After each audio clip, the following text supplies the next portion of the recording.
What's going on, my beautiful people? It's your boy Giojackson back again. We took a little break. We haven't been here in about 2 weeks. A lot to recap. But first of all, how's everyone doing? Happy Monday. I know we usually do this on Tuesday, but might as well let's do it Monday. A lot to talk about. A lot happened yesterday, but we're here. So happy Monday. Hope everyone's week's going amazing, going great as always. Hope whatever you guys got going on, you guys take care of it. Obviously, holiday week, right? Thanksgiving on Thursday. So what's everyone thankful for? But hopefully you push through. Maybe some of you guys will have the next 3 days to work hard and then, some time off, enjoying with the family. But keep pushing. Whatever you guys got going on, y'all will take care of it. I know that. Y'all always take care of it. So put your mind right, get ready, grind. But for right now, sit back, relax. We're about to get into the show. As I mentioned, a lot to talk about. A lot to talk about. But let's jump right. Let's jump right in. So obviously yesterday, dan da da dan, San Francisco 49ers, they got smacked bad by the Green Bay Packers. Man, what was it, like 38-10 or something like that? I mean, then I lost count, but what happened? What happened? What happened? Um Obviously the excuses are out there, right? A lot of people doing the injury excuse. No Purdy, no Trent Williams, no Bosa, no, obviously Brendan Ayuk, Travarius Ward hasn't been playing, but I think he has a valid excuse. But we had a bunch of injuries, but no more excuses for this team. Like I know 2 weeks ago I said I was going to be positive, not negative anymore, but that was horrible yesterday. Very horrible. Very disappointed in this team. That is not how the Niners for the past 5 years play. They no había ganas, no había, like, yeah. There's a lot of things going against this team, a lot of obstacles, but you're a professional football team. You guys are professional players.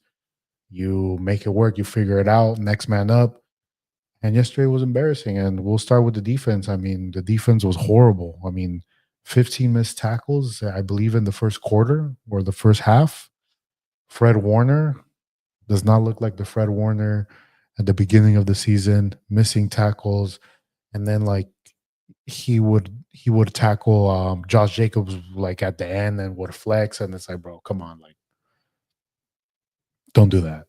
Like, we're a 5-6 team now. Don't There's no need for you to be flexing after Josh Jacobs in the first half ran for like 60 yards on us. Um, but yeah, man, the run defense horrible. I used to love the Niners when our identity was our defense. We would, you know, put our will be we would be like rabid dogs out there hitting, being a big bully. And we're not a bully team anymore. Like, our defense is not our strong suit. Our secondary is, obviously Lenore, Green, Malik Mustafa, they've been playing great. But our linebackers, our D line, they don't bring fear. They don't bring that, that fear into these running backs, into these offensive linemen, into these quarterbacks. Like,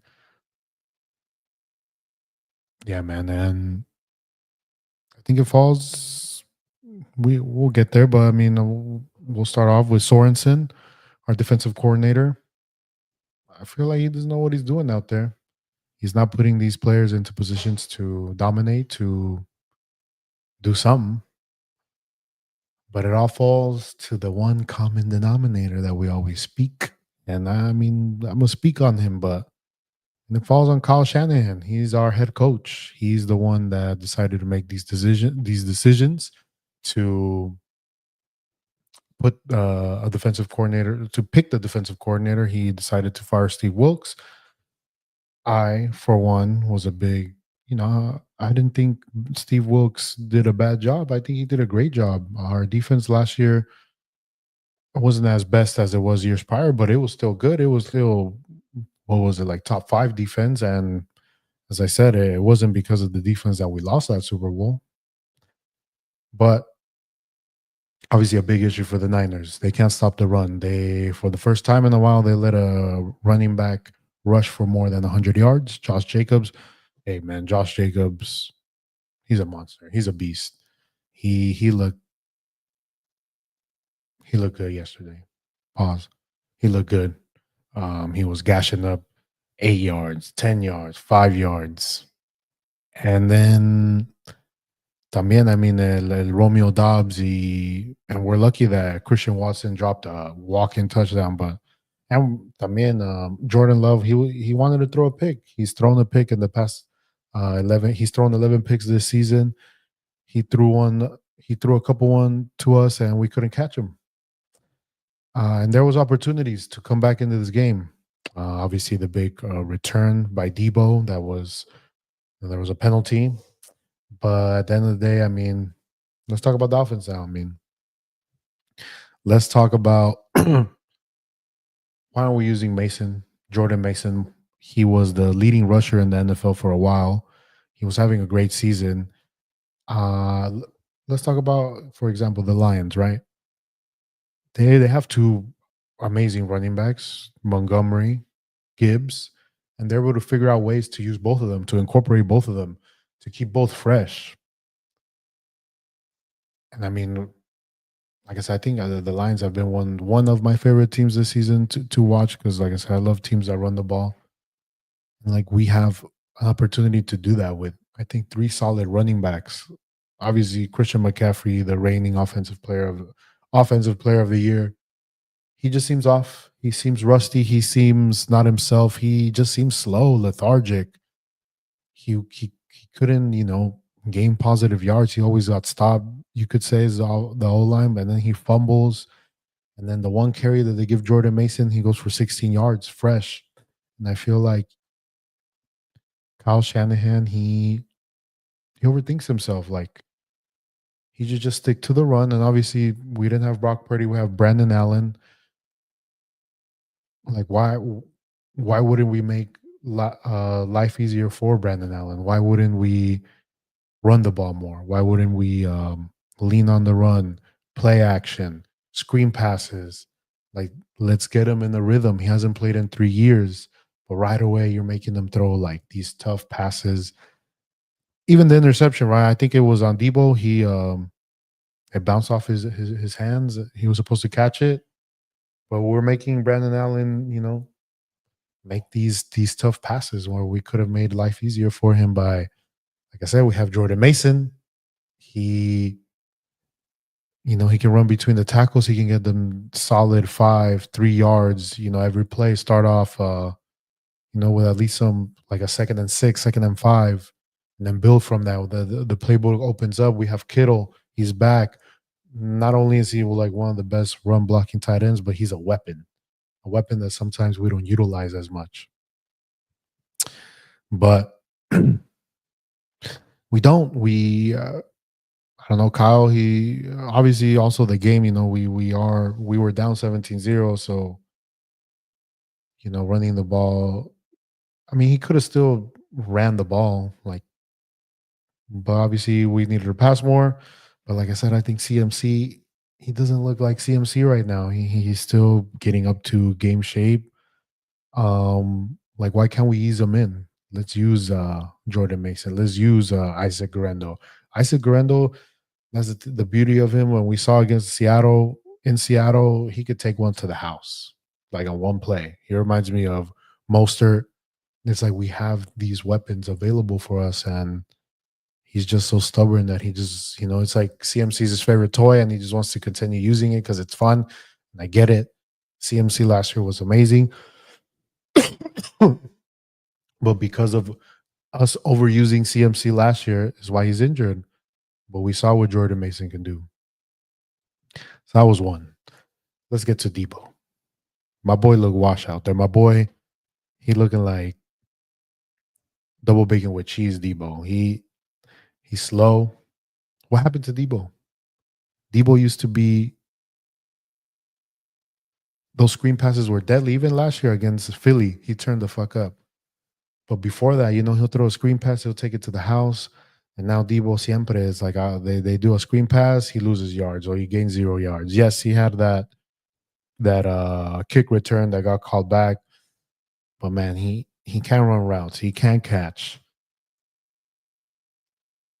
And after the game, he declined to speak to the media.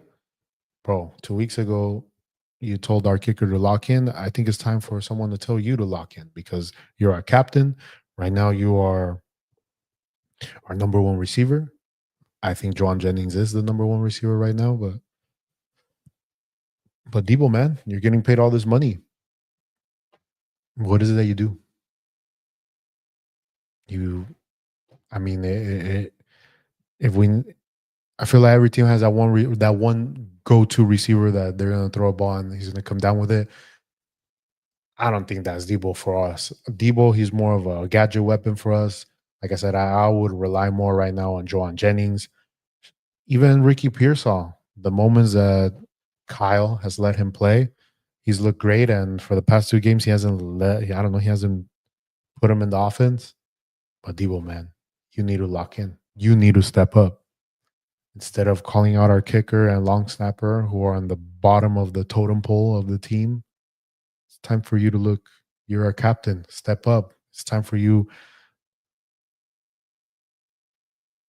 I mean, if we are gonna go somewhere, I doubt it. I don't think. I think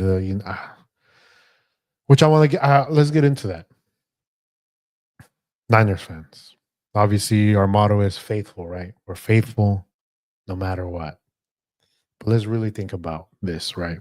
Let's say we do make it to the playoffs, right? Do you guys really think this team can make it far? How we've been playing?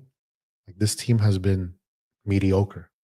This team hasn't been able to win those they've had leads and they've lost and they haven't been able to win those close games. And this team's older. This team has gone through a lot. The past 5 years, they've gone deep into the playoffs, NFC Championship, Super Bowl, and they've come short all the time. So that takes a toll on their mental. Then coming into the season, right, the holdouts. Trent Williams wanted money. Brandon Ayuk, CMC got paid. Joan Jennings. Everyone wasn't locked in.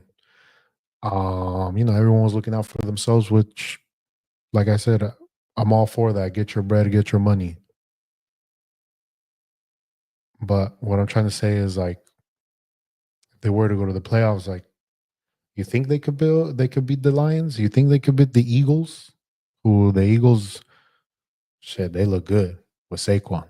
You think they could be the Vikings? They already couldn't beat them in the beginning of the season. Could they beat who else? Who would they face? Potentially they could face or the Rams. I mean, yesterday the Rams they got beat by the Eagles, but who else? Who the Falcons? I don't know. I don't know if this team is there. Like, so what I'm trying to get at is why obviously today they opened up the window for Greenlaw to practice to potentially come back. But I say, you know what? Let Greenlaw heal. Let him heal. Shit, even let CMC heal. Let Brock Purdy. Brock Purdy. That's a serious injury. His shoulder, the one that he, his throwing shoulder. What if he rushes back and injures it even more? How will he be next year? I think this team needs. We might just need to not tank, but we might need to look at what draft position we can get. Get a solid. It's time that we go either. I would say O line. Let's get a tackle. Let's protect Purdy. Let's build look at the lines. They have an amazing O line. Let's give this guy time because I feel like the reason why Brock Purdy scrambles a lot is because this O line sometimes especially the center and McKivitz, they're trash. Pooney, he's been a revelation, rookie. Banks, he probably won't be here next year because he's up for a new contract. And then Trent Williams, one of the best left tackles, but he is getting older. But I think it's time we solidify, get another tackle, one that will replace Trent Williams, but could play right tackle for right now, or get a solid defensive end, defensive tackle, someone that could be on the other side of Bosa or like stop the run. Or no, I think there. We don't need a receiver. That's why we drafted Ricky Pearsall, Brandon Ayuk. See, Brandon Ayuk next year, he might not be available to like mid season because of it. He not only injured his ACL, MCL, so it's gonna take him some time. But we have Juwan, Pearsall, and there's some players we might need to let go, like Debo. He's getting paid all that money for what? To take screen passes for 1 yard or no gain. It's a lot to think about. Obviously, they could make a run. They could make a run. I highly doubt it. The way this team has been playing, and like I said, in order, because I don't want to go to the playoffs and first round bye. Like that's kind of like not only it sucks, right? But then our draft position, we will be like 20s or high teens instead of like, hey, we rest up. It is what it is. Take it in the chin. Next year, we get a solid pick. Everyone gets healthy. They get that hunger back. Like, oh, last season was a disastrous season, but now they're motivated again. I don't know, Niners fans. What do you think? Is that the way to go? Should we go all in? What if they rush back Greenlaw, Purdy, and then they get another serious injury, and now we push back another year. But let's talk about Brock Purdy. Obviously, Brock Purdy, he's injured right now, but next year he's up for an extension, and that's been the talk. Is Brock Purdy worth $60 million a year? Look, I think Brock Purdy is a great quarterback. Great quarterback. He has that improvisation ability. I don't know if he's worth $60 million a year. That's elite money. That's Josh Allen. That's Lamar Jackson. That's Patrick Mahomes. Who else am I missing? Well, I think those are the elite. Josh Allen, Lamar Jackson, Patrick Mahomes. Could you say Joe Burrow? But I think he's on that other level, like a Jared Goff. Hey, Baker Mayfield, he's having a great season. Maybe like a Justin Herbert. I think Justin Herbert, he's closer to the elite. But I think, what if they gave him 45? I'm good with 45. Or I'm good for him to prove it one more year. He's only had really 1 year last year when we went to the Super Bowl. I want to see more. Is he injury prone? Is he another Jimmy G? A lot to think about this upcoming season. But if they were to pay him 45, I think that's a solid number. Why not? I mean, he's still, he's making $1 million, right? But in NFL terms, compared to other quarterbacks, he's not making that much, right? So imagine 1 million to now making 45 million. But we'll see. I mean, he might be like, yo, depends which quarterbacks get, or he could be like, hey, Jordan Love got paid 55. I beat him in the playoffs. I won the 60. I want what market rate is. And that's what the market rate's going to be, 60 million. But then that hinders the team. And then majority of our money is going to go to him. And we can't pay. We're obviously we're paying a bunch of these players a lot of money, but then we won't be able to, have enough money to get more players to build our debt. That's why I don't think Debo's going to be here next season. because I don't think they're going to pay him another 30 million a year just to catch screen passes for 1 yard. Finally, to move on, I've invested 20 minutes into this team. Kyle Shanahan. Kyle, let me look at you. I'm looking at you right now, Kyle. Kyle Bartholomew Shanahan. I don't know if that's his middle name, but it's time for you to evolve. It's time for you to look at yourself in the mirror and really, really, really start listening to, start really being accountable to yourself and stop thinking that you have all the answers or you know everything, because this offense has become stale. This offense is sometimes predictable. And it's not your fault. It's because many other coaches have copied your offense, and now a lot of majority of the NFL uses the same concepts, and the defense are able to basically know what you're going to do because they see it a bunch of times. But you're a genius. You're an innovator. It's time for you to do that. It's time for you to incorporate some of these players that are in form. Mason, Garendo, Pearsall, more Kittle. Like, I feel like Kittle, George Kittle, sometimes you don't use him as much as he should be used. He's like our best player. Like, he's a mismatch. If a linebacker's on him, he's too fast. If a safety's on him, he's too big. And it just would open up more things for Juwan Jennings, for CMC. Like, you have a plethora of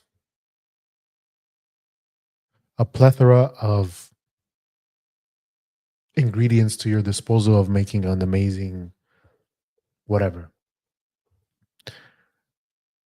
But I feel like Kyle needs to evolve, needs to grow, needs to take some time, look at himself in the mirror. Will he do it? I don't know. And if he doesn't, then I think this might be one of his last year. Not this year. I still say he deserves one more year. But the man is like, bro, it's been 8 years. 8 years. And I think we hit the ceiling, like, yeah, and a lot of fans say, oh, well, we've been in the mix. We've made it far. We've been a good team. But is that what we want to be? Just a good team? Just a team that's in the mix? No. Like I've been saying, I want to win a Super Bowl. I want to know how it is to feel to be a champion. Because for us Niners fans, especially someone my age, we've only heard of the history of this team.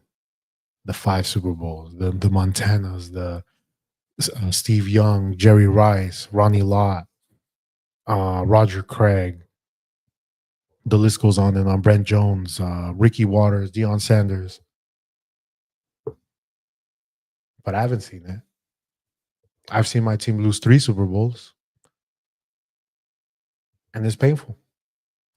And, we get the banter of the other fan bases. So, I mean, if you're not going to get the job done, then it's time we move on. I mean, it's life. Sometimes, you were here for a reason. And then, people go. And then you grow from it. And maybe Kyle needs a different team to grow. And maybe we need a different coach. Who knows? But I'm going to give him 1 year. One more year. But that's all I got for the Niners. I guess how will we do against the Bills? We'll see, man. I'm expecting a Josh Allen masterclass, especially because he grew up a Niners fan. I'm sure he's gonna want to put one more dagger inside of us, boss. We're gonna be over there. What if it snows? They have a good team and they always play good at home. So I'll be happy if we're competitive at this point. I've gotten to that point now, just to be competitive.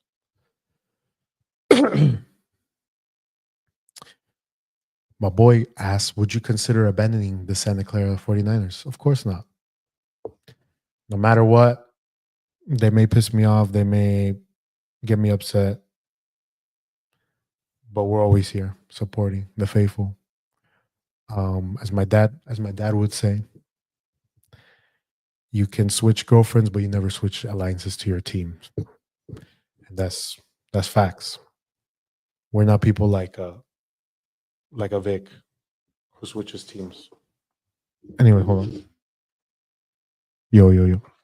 That was weird, but yeah, we're not like Vic. You know, he when the ship goes down, he jumps off the ship, switches to another team.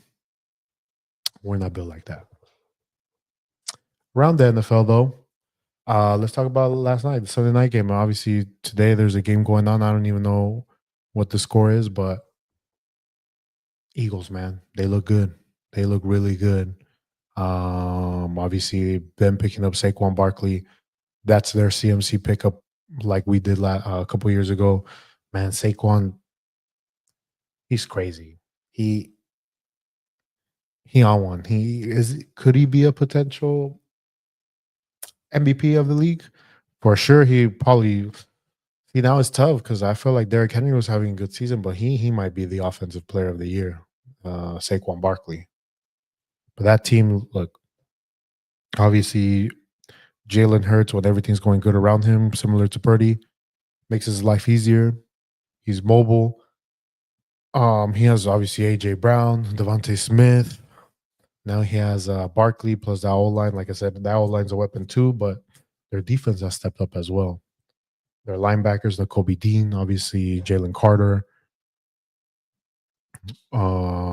Their secondary is great. I'm looking forward potentially, right? That could be the Eagles going up against the Lions for the NFC Championship. That's gonna be a good one, I feel. But I feel like the Eagles right now, probably they're the second best team in the NFC. Lions, though, I think they're the best team in the NFC. As we mentioned before, the 1-2 punch, as they call themselves, Sonic and Knuckles, Montgomery and Gibbs. They're unstoppable. Goff having a great season.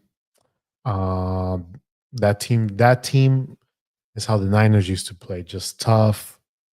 They hit hard, run the ball. They have an amazing receiver, St. Brown, Jameson Williams, Sam Laporta, their tight end. I think, like I said, they're the best team in the NFL, best team in the NFC. I think it might. I think they'll go to the Super Bowl for sure. I don't see them.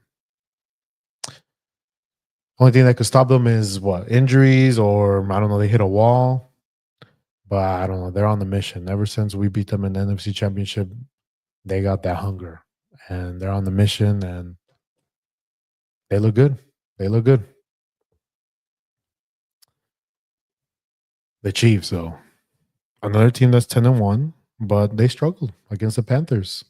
Um, Bryce Young, he didn't look bad yesterday. He didn't look bad. The his confidence is up. Obviously, a couple weeks ago, he had no confidence, and the Chiefs, they're 10-1, but I don't know. I don't. They're not convincing me. I don't think they're gonna make it. I don't think they're gonna make it all the way. I think they won't repeat. I think either the Ravens or the Bills, it might be the year that they finally do it and take them out. Um, what happened to Travis Kelsey is Noah Gray's team now. He's probably their best tight end. DeAndre Hopkins, that's been a good help for them. But I don't know. I don't think they will 3P. I don't think they're 10-1, but it's just been close games. They haven't been that. Maybe I'll eat my words, right? Maybe the Chiefs will find a way, like they always do, to shut me up and win another Super Bowl. And then what can I say? I don't know. I feel like this year the Ravens or the Bills, they might take care of them. Bunny, are you here? Miss Cowboys, Miss Cowboys, Cowboys. They get a they get a win. I was not expecting that win, especially against the Commanders, but they win. Luck. Commanders kicker missed 2 extra points that probably would have won them the game. But what a crazy ending to that game. Commanders score to tie it, but they missed the extra point. They do onside kick. The Cowboys see that's dumb. The guy should have just um, gone to the floor, the game would have been over, but he returns it. And it gives Commanders another chance to potentially tie the game with, they're only down 8 points, but they end up not getting the touchdown. The Cowboys win. Now the Cowboys, they have hope, or they think they have hope that they can make a run. Typical Cowboys thing where they're like, the run starts now, but let's be honest, Cowboys fans. Yes, you could win this week against the Giants, but like I said, I think it's a wrap for you guys. You guys should think about maybe draft position. Like, yeah, even if you guys made it to the playoffs, y'all getting smacked. Y'all are not a good team. Most of your players are on IR. But congratulations, Cowboys fans. A win's a win. Sometimes you need it. Something that you guys haven't had in a while. My Raiders fans. I know. It's been I'm not one to talk, but it has been a tough season for y'all. But when you're on a tough season, what you look forward to? Draft position. Potential of you know, of a quarterback, of a quarterback, a franchise quarterback. So right now, I think you guys are what, like the third pick? I think it's time to continue losing. Try to get that first pick because obviously that first pick is going to be Sanders. And I feel like that's the consensus number one quarterback, especially number one pick. Because I've heard this draft after Sanders, there's not a lot of good quarterbacks that are coming out this season. So in typical Raiders fashion, I could see where they lose and then they win their last two games, which makes them miss out on a potential franchise quarterback. Obviously, I don't want that to happen to my Raiders fans, but that does sound like a typical Raiders thing to do. We've talked about all season long about Jaden Daniels, how he locked in the rookie offensive player of the year, but let's talk about Bo Nix. He's been looking good for Denver. He's obviously he beat the Raiders, but the past couple weeks he's looked nice. He's looked like a franchise quarterback. As he made, I still think Jaden Daniels is going to win, especially if they make it to the playoffs. Just the season he's had, the mobility, basically taking the Commanders from nothing to, pretty decent. It's still too early. I think he's going to need weapons. He has Scary Terry. He has a good run game, but he needs more weapons. And hopefully he doesn't have a sophomore slump like CJ Stroud is having this season. But I think he wrapped it up. But we'll see how Bo Nix continues to play down the stretch. Him and Cortland Sutton, they've had a fantastic connection this past couple weeks. Especially he got 2 touchdowns last week. So there's him. I don't think Caleb Williams anymore, even though he didn't play bad this weekend. Again, pretty close game with the Vikings, and again another block field goal to win the game. But I think it's going to probably still Jaden Daniels, I feel. But Bo Nix, he's having a great season. Now we come to my power rankings. So there's been a mix-up. Obviously, I haven't done this in 2 weeks, but I'm going to go with number 1, Detroit Lions. They're 10-1, but I feel like they've been a dominant 10-1 team. I don't see any flaws in their game. They lost Hutchinson, but they continue to be, a bully, strong, hard-hitting team. Number 2, I didn't want to put them there, but I have to. 10-1 Chiefs, defending Super Bowl, back-to-back Super Bowl champs. They're 10-1, but like I said, they've been squeaking through their wins. Number 3, they had a bye, but I'm gonna go with the Bills. Josh Allen, he's a potential MVP, having an amazing season. With the addition of Amari Cooper, he has James Cook, Dalton Kincaid. I think they fit number 3. My newcomer team, number 4, the Eagles. Like I said, their defense is playing better. Saquon Barkley's balling. Jalen Hurts is, playing safe, protecting the ball, giving it to his playmakers. They do the rest. That offensive line, as always, a weapon. Number five, I'm gonna go with the Vikings.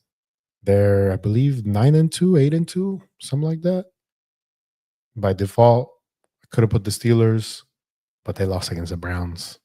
But I'm gonna go with the Vikings. So Lions, Chiefs, Bills, Eagles, Vikings. And now we've been talking football, and now we go to football. And let's start right away. You know where I'm gonna start with. Always, me super Chelsea. They get a 2-1 win against Leicester City. And let's have a conversation. Let's have a conversation of my favorite striker, Nicholas Jackson. Obviously, I've had my up and downs with Jackson. I've called him trash. I've called him elite. I've called him trash. But this season, man, he balling. He balling. He's scoring. He's in form. He has that confidence. And I think he legit. I think he legit. And whenever I give a player my blessing, the next game he's gonna miss a couple sitters. I know it, but no, I think Jackson, he's having an amazing season. And no, it's not because I'm a Chelsea fan. And yes, it is. But for a long time, I wanted Nkunku to start. But I feel like Jackson, with the speed, the right now, like I said, he's in form. He can finish, and the way he just play. He plays well with the players around him. With Cole Palmer, um,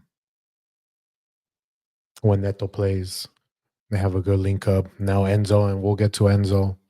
Caicedo, he's having an amazing season. Um, but yeah, I think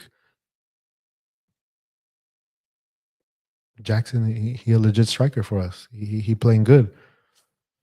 Enzo though, obviously he was benched the past month, the past couple games. But he came back with a vengeance, and who knew, right?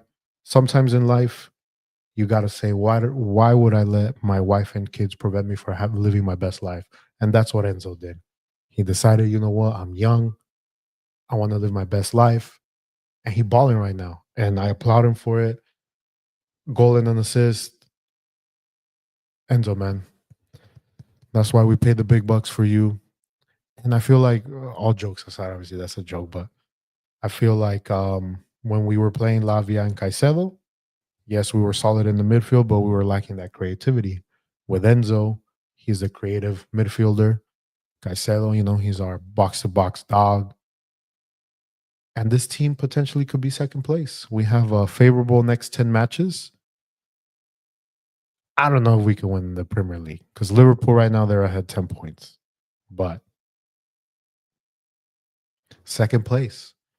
Last year, I mean, this team had no identity. I didn't know what style they were playing.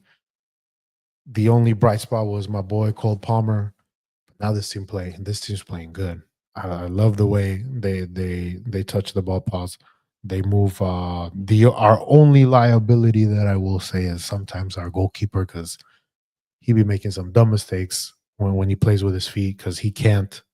He's a good goalie. He's a good shot stopper, but when he plays with his feet, he a liability. That's the only thing. Other than that, I feel like this team, Fofana, Cowell, Gusto plays, even Cacarella, my boy Cole Palmer, Neto, and even João Felix, even super sub Mihalo Mudrik, and Kunku. I don't know if Madueke should continue starting. I like João Felix, and then on the other side Neto, so he can cut in for his left. But Neto was injured. But this team, maybe next year we might win the Premier League. Wouldn't it be crazy that we end up winning the Premier League before Arsenal does? Speaking of London teams, the Spurs, I don't know if Nen is here, but the Spurs, they smacked Man City 4-0. What's going on with Man City? 4 in a row, 4-0 loss to, I don't know. Has Pep lost his edge? Has Club leaving the Premier League, not made him as motivated? Does he need, because, Batman needs Joker. Joker needs Batman. He needs his rival. He needs his nemesis. But no, 4-0. Bad. I mean, they've had a couple injuries, right? Erling Haaland's not in form.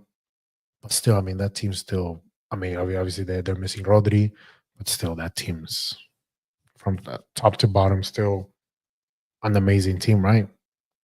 So I don't know. Good for us, because if we win and they continue losing, we'll be second place. But we'll see if they can turn it around. I mean, I saw a stat that Pep has never lost five in a row. I believe this past weekend, sorry, this was his fifth game that he lost. I read that he's never lost four in a row, and now he's never lost five in a row. What if he loses six in a row? Barcelona, they were up 2-0, and then they got tied 2-2. And my boy Alberto, the biggest Barcelona fan I know, is it? I took this when Alberto asked me this question. I was like, okay, Alberto's becoming a Jamal believer because he said, "Are Barcelona Jamal dependent?" That's a good thing to bring up. Obviously, they've had some injuries, but they're getting some players back. I think they're getting Gabi, Frankie De Jong, um, Danny Coldmo, maybe, and obviously Jamal. But I feel like they've been dominating. They've had some injuries, but they should be back on track going forward. And like I said, I think they're still. I've enjoyed the way they play. They have become also a better team compared to last year. But Madrid, they won, and they're only 4 points behind Barca now. And I believe they still have a game, right? They still have a game in hand, so they could potentially be only 1 point behind. So this is what I love. This is what I love about football. Interesting, because now we're gonna get an amazing Barca, an amazing Real Madrid, and we're gonna get those clásicos that made this class, especially for my generation, right? A couple years back, the Messi's, the Ronaldo clásicos, where they would go Copa del Rey, Champions League, Liga, back and forth. Like this is what we were missing. Like I was saying, the Batman to Joker, the Joker to Batman. So it's good. It's a good position to be right now. We will see how it goes. Madrid made some changes, right? They played Vinny through the middle. They moved Mbappe to the left, and Mbappe looked more comfortable there. He scored. They had to improvise though. They played Valverde as a right back. So, like, I know a lot of people were calling for Ancelotti's head, but let's put some respect on Ancelotti. He's been doing this for probably as long as some of us have been born. I've been alive. Sorry. He's done it in many teams. He's won many Champions League. He knows what he's doing. So I'm happy. The state of football right now, I'm enjoying it. We had some international football over these past 2 weeks that I wasn't live. But like I said, I prefer club. Club is better for me. Club is more exciting. And I'm missing it. And I can't wait to wake up early to watch these games. As I said, we missed 2 weeks. So there's a lot to catch up for the UFC. John Jones, he came back. He defeated Miocic. Is John Jones the GOAT? Is he the greatest of all time? Obviously, yes, right? 2 divisions. Now heavyweight, he beat the heavyweight GOAT. Was he past his prime? I'm sure he was. But now, I want to see. I know he's been saying that it doesn't do anything for his legacy, but come on. Aspinall's defended the interim belt twice now, or once, sorry. He won it and defended it. He's the best heavyweight right now. And I'm really intrigued of what would happen. Is John Jones really afraid of Aspinall like that? Or will he make it look easy like how he made Cyril Gahn look easy? But that's the next fight. I mean, that's the next fight. Has to be. Aspinall, John Jones. John Jones has said that he'll rather fight Pereira. Obviously, that would be a super mega fight. But who knows how it would end, right? I mean, Pereira has that magical Chama left hook. But John Jones is John Jones. Will Pereira be able to stop the takedown, stop all that? We've seen John Jones make it look easy. So that's why I'm saying the Aspinall fight is more intriguing for me. It's more Aspinall's quick. He He's well rounded as well. I'm very interested, and I hopefully that fight happens and they don't make us wait or whatever. But I think it's gonna happen. I've been hearing a lot of things on Twitter and stuff that there's gonna be an announcement soon. So John Jones Aspinall, hopefully that's next. Um, yo, this Saturday, obviously there was a UFC fight night in China, so it was like at 1 a.m.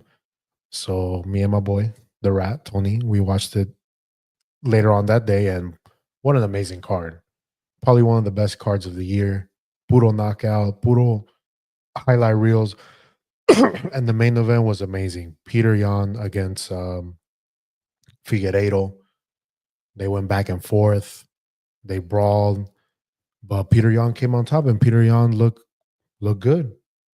And now he puts his name out there to fight Marab, and I think Marab's interested in that fight. Obviously, there's the Nurmagomedov, but yeah, I think he's a Nurmagomedov that's there. That I think he's the next contender, but Peter Yan looked good, and he has great hands. He looked good, and Figgy Figgy's tough. He's tough, especially now that he doesn't have to cut a lot of weight. He almost could have rocked him too. So it was a good entertaining fight. If you guys haven't watched that fight, it's free on ESPN Plus. Watch it. There's a couple fights there. También there was some cool knockouts. There was this, like I said, it was in China. So there was this Chinese doctor who also is a UFC fighter who hasn't told her parents that she's in the UFC, and she had an amazing knockout. I will definitely check it out. And then there was another light heavyweight. It was crazy. Like I said, I enjoy this card. It's free, ESPN. Check it out. Um, the next card though, UFC 310. I feel on paper, it looks like it's going to be an amazing card. Obviously, the main event is going to be Pantoja versus Kai Asukara, who is not only this is his first UFC fight, he's debuting and it's for the title. So what does that tell me? That this guy's probably really good to be debuting against a champ. I don't know where. I think he fights somewhere in Japan or China, but supposedly he's really good. So I'm very interested in that. But the one I'm more interested in is the co-main event: Shaknov Rachmanov versus Ian Gary, both undefeated. This is basically the number one contender fight. One of them is gonna lose for the first time, and I'm going with Ramanov. He a beast, he a monster, and I think he better than Ian Gary. Ian Gary, he kind of boring. I mean, when he fought El MVP, it was very boring. Took him down, but I don't think he'll be able to take down Ramanov because he good. Also in there is Cyril Gane versus Volkov. Cyril Gane comes back after losing to John Jones. Volkov he's a big heavyweight, strong hands. Let's see if Cyril Gane's speed, he's able to piece him up or if he gets caught. But the prelims, I mean, Dominic Reyes, Anthony Smith, this one too. This one should have been on the main event. The Mozart Elov, Aljamain Sterling. So this next pay-per-view, 310, is the last pay-per-view of the year. Those usually always end with a bang. So I'm looking forward to that. Just a little preview, but we'll get more in depth as it comes closer. So this one's going to be December 7th. But that's my recap for the UFC. Now we're here. Favorite part of the show, favorite part of the people's questions. Um, Mike Tyson, did he throw the fight, man? That Mike Tyson, Jake Paul boxing fight, horrible. The co-main event with the two chicks, mis respetos, they threw down. That was worth it. But man, Mike Tyson, when I was watching, I was like, damn, like he was slow. Obviously, my Mike Tyson, he's 60 years old. I mean, come on. But I'll give it to Jake Paul. He obviously they made money. He sold the fight, and he could have easily knocked out Mike Tyson. I think, right? I think he didn't want to do that to Mike Tyson. Mike Tyson, he's a legend, and he respected him. But after the fight, there's been a lot of clips of Mike Tyson holding some punches back, stuff like that. Da, da, da. Maybe could have happened, but I think it's like, hey, they both made money. I think what Jake Paul made 40, Mike Tyson made 20 million just to do like an exhibition boxing match. At the end of the day, we're all the suckers, right? We're all the suckers that tuned in. They sold it to us, and we tuned in, right? Because we said, oh, maybe Mike Tyson still has it. Maybe he could do it. But that's more on us, right? I mean, can't be mad at them. It is what it is. I mean, it's for entertainment. But did he throw the fight? He could have. It could be like the WWE, right? I mean, obviously it's scripted, but congratulations to both of them. Get your bag, Mike Tyson at that age, making 20 million. I see. Props to him.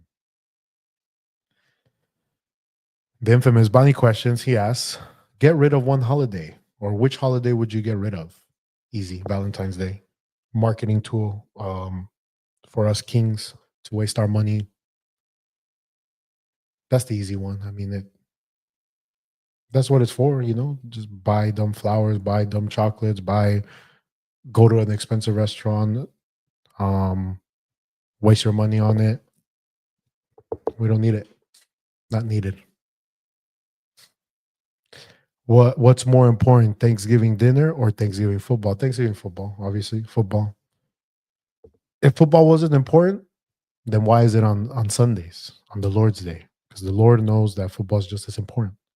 So there's nothing beats like, especially, I'm joking, by the way. I'm joking. But you wake up, for example, every Thanksgiving I wake up, you go play soccer with the boys, you know, ball out, you come home, they're already cooking, te bañas, you start watching football all day. By like 4 or 5 p.m., by 4, some food's ready. So, you get a little snack.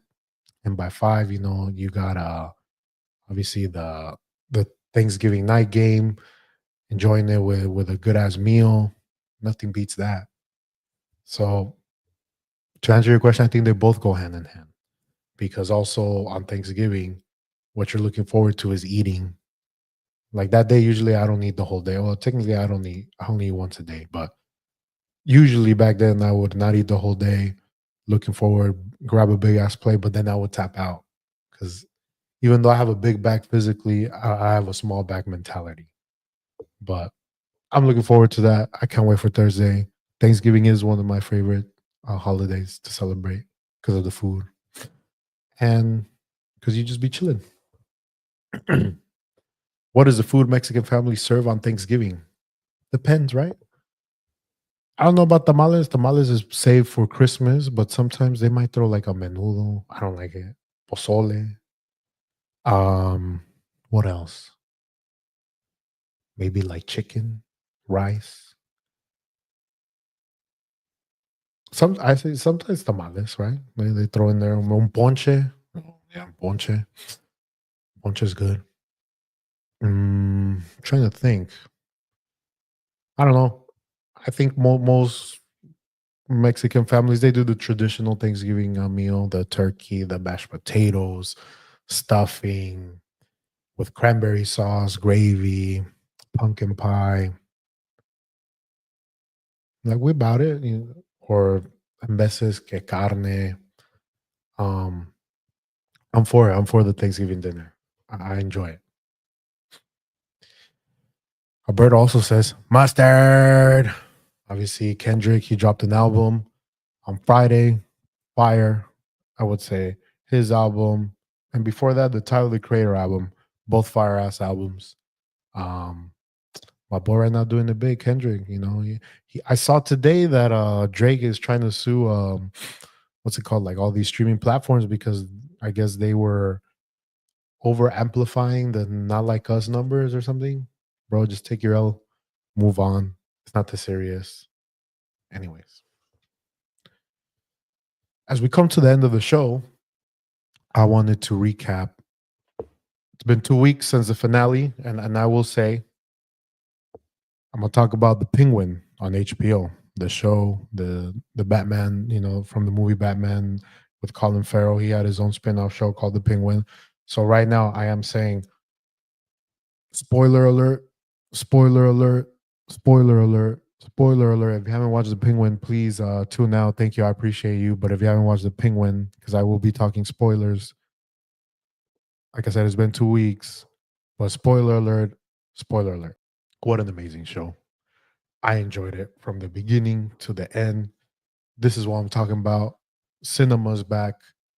We've had all these dumb shows, woke shows with the Star Wars, Marvel, doing all these unnecessary, and I've talked about it throughout the my shows, right?